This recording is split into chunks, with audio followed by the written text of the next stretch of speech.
আসসালামু আলাইকুম।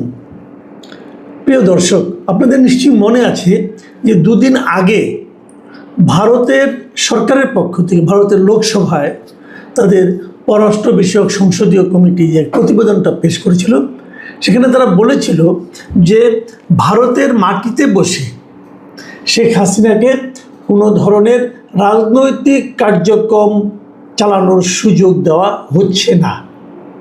মানে হবে না বলে নাই, বলছি হচ্ছে না, মানে তখন থেকে হচ্ছে না, আগে থেকেও হয়নি, কখনোই হচ্ছে না।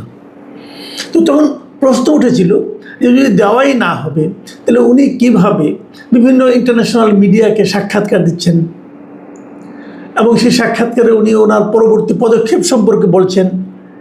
তো এই প্রশ্ন নিয়ে কিন্তু দুই ধরনের কথা আছে। এক ধরনের কথা হলো উনি সাক্ষাৎকারে ওনার অবস্থা উনি বর্ণনা করতেই পারেন, সেটা তো আর রাজনীতির পার্ট না। রাজনীতির পার্ট হলো কীভাবে উনি দেশ দখল করবেন না কী করবেন এগুলো। আবার অন্যভাবে একটা ব্যাখ্যা হয় যে তার মতো ব্যক্তি যে কথাটাই বলেন সেটাই আসলে একটা রাজনৈতিক ইঙ্গিত অথবা রাজনৈতিক একটা পদক্ষেপ। এটা নিয়ে দুই রকম বিরোধ থাকতেই পারে, কিন্তু যখন নাকি এই কথাটা বলা হলো তখন অতীতের বিষয় নিয়ে নানা রকম আলোচনা হলেও একটা কথা কিন্তু মানুষ ভেবেছিল যে তাহলে আমরা ভবিষ্যতে হয়তো এ ধরনের আর কোনো রকম কর্মকাণ্ড দেখব না। কিন্তু বাস্তবে হলো সম্পূর্ণ উল্টা। উল্টা কীভাবে? যে আজকে ভারতেরই একাধিক মিডিয়াতে, ইন্ডিয়া টুডে, দ্য হিন্দু, এরকম সকল মিডিয়াতে একটা খবর বেরিয়েছে।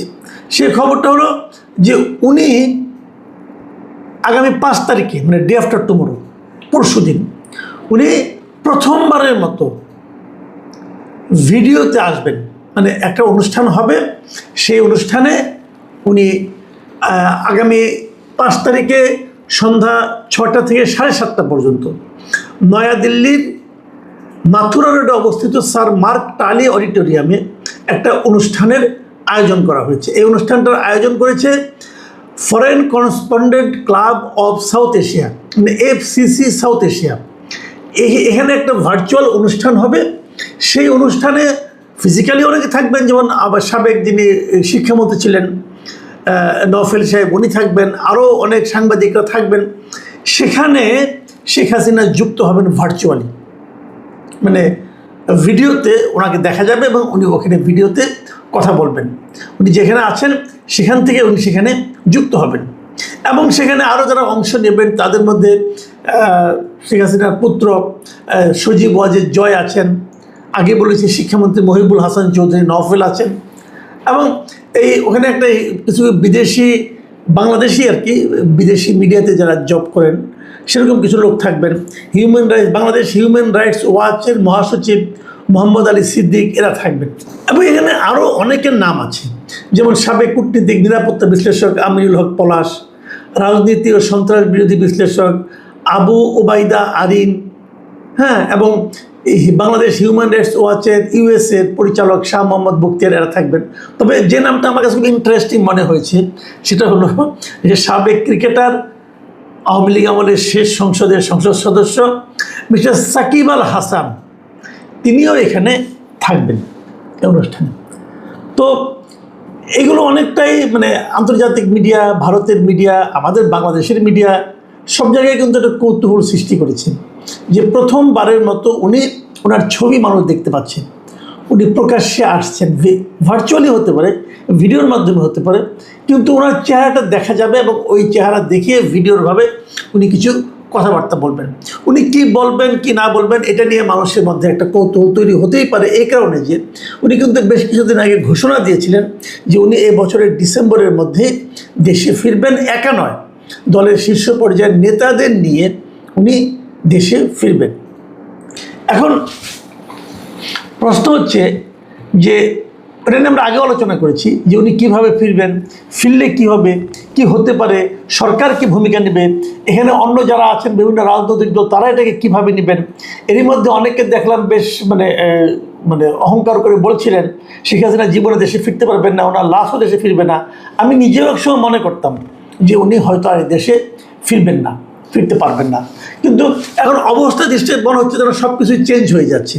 এবং কেউ কেউ এমনও বলছেন, ভারতীয় অনেক কূটনীতিকও বলছেন, ভারতের একটা পত্রিকা, যেমন ভারতের পত্রিকাগুলোতে এটা এসেছে। দেখুন, আমি আপনাকে দু একটা পত্রিকার হেডলাইন, বরং দুটো পত্রিকার হেডলাইন বরং বলি। যেমন ইন্ডিয়া টুডে, তারা হেডলাইন করেছে যে 2 years after ouster Sheikh Hasina to make first public appearance in India. মানে ক্ষমতাচ্যুত হওয়ার 2 বছর পর শেখ হাসিনা প্রথম পাবলিকের সামনে আসছেন। যেভাবে আসুন, ভিডিওর মাধ্যমে হোক না হোক, আসছেন। এবং এই আসার জন্য উনি বেছে নিয়েছেন ঠিক 5 আগস্টকে, যে 5 আগস্টে ওনাকে সর্বশেষ দেখা গিয়েছিল, জনগণ থেকে সবশেষ যেদিন দেখেছিলেন, তার ঠিক 2 বছর পূর্তির দিনে উনি আবার জনগণের সামনে আসছেন। এখন এই 5 আগস্টকে বেছে নেওয়া, এটাও কোনো ইঙ্গিতপূর্ণ বিষয় কিনা এটা আমি বলতে পারবো না, কিন্তু এটা নিয়ে কিন্তু আলোচনা চলতেই পারে যে হোয়াই 5th of আগস্ট। এটা অন্য দিনও তো হতে পারতো, তা হয়নি, একদম 5 তারিখে হয়েছে। কাজে এখানে হয়তো উনি কী বলবেন না বলবেন এটা নিয়ে তো অন্যরকম আলাপ আলোচনা চলবে। হয়তো উনি বলবেন ওনার রাজনৈতিক ভবিষ্যৎ, উনি হয়তো বলবেন উনি পরবর্তী পদক্ষেপ কী হবে, তো অনেক কিছু বলবেন। তো এটা নিয়ে আলোচনা হচ্ছে। কিন্তু ইন্টারেস্টিং একটা হেডলাইন আমি দেখলাম, ভারতের খুব বিখ্যাত একটা পত্রিকা দ্য হিন্দু, ওনারা যে শিরোনামটা করেছেন সেটা আপনারা শুনুন। ওনারা শিরোনাম করেছেন যে Sheikh Hasina to hold pressure on August 5, a month before Tarique Rahman's expected visit. মানে তারেক রহমান ব্রিক্স সম্মেলনে কিন্তু যাওয়ার জন্য তাকে আমন্ত্রণ জানানো হয়েছে। যদি উনি সেখানে যান, সেটা হবে সেপ্টেম্বরে। মানে উনি যাচ্ছেন তাহলে যখন তার 1 মাস আগে হাসিনার এই যে বাইরে বেরিয়ে আসাটা, এটা তারেক রহমানের সরকারের উপর এক ধরনের প্রেশার তৈরি করতে পারে। এবং দ্য হিন্দুর এই রিপোর্টটা লিখেছেন কল্লোল ভট্টাচার্য, আমি রিপোর্টটা পড়লাম। এখানে উনি বেশ কিছুগুলি কথা বলেছেন। উনি যে কথাগুলি বলেছেন তার মধ্যে আমি 2 একটা কথা আপনাদেরকে বলি। উনি বলার চেষ্টা করেছেন, যে একজন এক্সপার্টের বক্তব্য দিয়ে উনি বলার চেষ্টা করেছেন যে এই যে হাসিনা ঘোষণা করেছেন যে উনি বাংলাদেশে ফিরে যেতে চান, যাবেন, এই জিনিসটা ভারতকে, বিশেষ করে ভারতীয় গভর্নমেন্ট এবং ভারত, এদেরকে এক ধরনের স্বস্তি দিচ্ছে। তারা মনে করছেন এটা দেওয়ার মাধ্যমে তারা একভাবে লাভবান হবেন। কারণ ভারতের উপরও ইন্টারন্যাশনাল একটা প্রেশার থাকতে পারে, বাংলাদেশে একটা প্রেশার থাকতে পারে যে তারা বাংলাদেশ থেকে ক্ষমতাচ্যুত এবং সাজাপ্রাপ্ত রাজনীতিবিদ এবং সাবেক প্রধানমন্ত্রীকে ভারত আশ্রয় দিয়ে রেখেছে। এটা ভারত বাংলাদেশের সম্পর্কের ক্ষেত্রে একটা নেতিবাচক প্রভাব ফেলতে পারে। কিন্তু যদি উনি নিজে থেকেই ব্যাক করতে চান, অথবা যদি ব্যাক করেন, তাহলে এই জায়গাটাতে ভারত নির্ভর হয়ে যেতে পারবে। এটা হলো এক ধরনের বক্তব্য। আর এই রিপোর্টে আমি আরেকটা জায়গায় পড়লাম, সেখানে হলো মিস্টার পিনাক রঞ্জন চক্রবর্তী, আপনাদের খেয়াল আছে বাংলাদেশে একসময় ভারতের হাই কমিশনার ছিলেন। তিনি বলেছেন যে উনি মনে করেন যে হাসিনা ডিসেম্বরের মধ্যে দেশে ফেরার যে ঘোষণা দিয়েছেন, এটা আসলে ফাঁকা বলি নয়। উনি মনে করেন যে হাসিনা আসলেই ফিরবেন। এবং উনি এটা কারণ হিসেবে বলছেন যে ওনাকে আসলে উনি যদি না ফিরেন তাহলে হয়তো আওয়ামী লীগই হারিয়ে যাবে। আওয়ামী লীগকে টিকিয়ে রাখার স্বার্থেই ওনার ফিজিক্যাল প্রেজেন্স বাংলাদেশে এটা খুব জরুরি, এবং যে কারণে উনি ফিরবেন।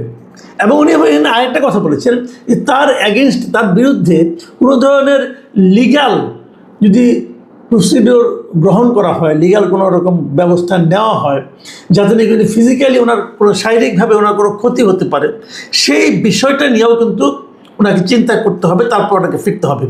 এবং উনি এটাও মনে করেন যে এটা ইমিডিয়েট যাওয়ার সঙ্গে সঙ্গেই হয়তো কোনো ধরনের পানিশমেন্ট ওনাকে দেওয়া হবে না, ওনাকে এটা নিয়ে আপিল করার সুযোগ দেওয়া হবে। এবং এক্ষেত্রে ভারতও কোনো ভূমিকা রাখতে পারে কি না, এটা নিয়েও কিন্তু উনি এক ধরনের একটা সম্ভাবনার কথা বলেছেন। মানে ওনার বক্তব্য হলো যে এটা আমি অবাক হব না যদি ভারত এখানে কোনো একটা ভূমিকা রাখে, এবং ভারত যদি এই বিষয়টা নিয়ে বাংলাদেশের সঙ্গে আলোচনা করে এবং ওনার নিরাপত্তার ব্যাপারটা এনশিওর করতে চায়। এটা খুব একটা মানে সে অবাক হবে না। তো এই যে ঘটনাগুলো ঘটছে, দেখুন যে যখন কতগুলি বিষয় করতে উনি আগের থেকে ইন্টারভিউ দিচ্ছিলেন উনি ফিরবেন, তারপরে ভারত বলল আমার এখান থেকে কোনো রাজনীতি চলবে না, এবং বলার পরে উনি ঘোষণা দিলেন যে উনি প্রকাশ্যে আসবেন, ভিডিওর মাধ্যমে আসবেন এবং তারপর বিভিন্ন এই সময় এক মাস পরে সেখানে আবার ভারতে আবার তারেক রহমান যাবেন এবং সব কিছু কিন্তু শেখ হাসিনা, বাংলাদেশ সরকার, ভারত সরকার এর মধ্যে ঘুরপাক খাচ্ছে। এখন এখান থেকে ইঙ্গিতটা কি পাচ্ছেন আপনারা? এখান থেকে কিন্তু অনেক কিছু ঘটবে এরকম মনে করা যায় এবং যে ঘটনাগুলো ঘটবে বলে আমি মনে করি শেষ পর্যন্ত। এখানে আবার আরেকটা কথা বলে নেওয়া দরকার, সেটা হলো আমাকে আবার আমাদের দেশের একজন সিনিয়র সাংবাদিক উনি বললেন যে যদিও শেখ হাসিনা বলছেন উনি আসবেন, কিন্তু শেষ পর্যন্ত উনি ভিডিওতে আসবেন না। এটা হলো আরেকটা সোর্সের কথা। যুক্তরাষ্ট্রে অবস্থানরত কিছু আওয়ামী লীগের লোকজন তারা নাকি এটা বলেছেন যে উনি আসলে আসবেন না। এখন যদি উনি ওনারা যদি ভিডিওতে না আসেন তার কি অর্থ হতে পারে এবং তার কি আফটার ইফেক্ট হতে পারে? আমি পার্সোনালি মনে করি না আসলে ওনার নেতা কর্মীদের মধ্যে এক ধরনের হতাশা তৈরি হবে, এটা যেমন ঠিক। পাশাপাশি এখান থেকে আরেকটা ইঙ্গিত পাবেন যে তাহলে আমরা বুঝবো যে ভারত সরকারই হয়তো ওনাকে ভিডিওতে আসতে বাধা দিচ্ছে। যদি সেটা হয় তাহলে এখানে আপনার ভারতের আরেক ধরনের মনোভাব শেখ হাসিনার প্রতি, যেটা নাকি খুব একটা ইতিবাচক মনোভাব বলা যাবে না, সেটাও কিন্তু প্রকাশিত হবে। এখন আমাদের আরেকটা দিন ওয়েট করতে হবে। আজকে 3 তারিখ, মাঝখানে আরেকটা দিন এবং 5 তারিখ সন্ধ্যায় আমরা বরং দেখি যে আদৌ উনি আসেন কি আসেন না। তবে আমার যেটা মনে হয় যে শেখ হাসিনার বাংলাদেশে ফেরা না ফেরা এই সব কিছুই অতি দ্রুত আমরা বোধহয় ঘটতে দেখব।